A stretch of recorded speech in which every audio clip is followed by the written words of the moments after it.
വിശുദ്ധ കഅബ കഴുകൽ ചടങ്ങ് നടന്നു. അബ്ദുള്ള രാജാവിനെ പ്രതിനിധീകരിച്ച് മക്ക ഗവർണർ ഖാലിദ് അൽ ഫൈസൽ രാജകുമാരൻ നേതൃത്വം നൽകി. സൗദി ഭരണാധികാരി അബ്ദുള്ള രാജാവിനെ പ്രതിനിധീകരിച്ച് മക്ക പ്രവിശ്യ ഗവർണർ ഖാലിദ് അൽ ഫൈസൽ രാജകുമാരനാണ് വിശുദ്ധ കഅബ കഴുകൽ ചടങ്ങിന് നേതൃത്വം നൽകിയത്. പ്രഭാത നിസ്കാരത്തിനു ശേഷം അതീവ സുരക്ഷാ വലയത്തിലായിരുന്നു ചടങ്ങുകൾ നടന്നത്. പനിനീർ കലക്കിയ സംസം വെള്ളത്തിൽ മുക്കിയ തുണി കഅബക്കുള്ളിലെ ചുമരിൽ തുടച്ചുകൊണ്ട് ഗവർണർ ചടങ്ങിന് തുടക്കമിട്ടു. തുടർന്ന് കഅബയ്ക്ക് ചുറ്റും 7 തവണ പ്രദക്ഷിണം വെക്കുന്ന തവാഫ് നിർവഹിച്ച ഗവർണർ ഈ ഭാഗത്ത് നടന്നുകൊണ്ടിരിക്കുന്ന വിപുലീകരണ പ്രവർത്തനങ്ങളുടെ പുരോഗതി വിലയിരുത്തുകയും ചെയ്തു.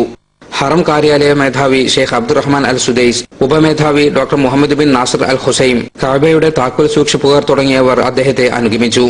വിവിധ രാജ്യങ്ങളിൽ നിന്നുള്ള നയതന്ത്ര പ്രതിനിധികളും പണ്ഡിതരും ഉൾപ്പെടെ നൂറുകണക്കിന് ആളുകൾ ചടങ്ങിന് സാക്ഷ്യം വഹിക്കാനെത്തി.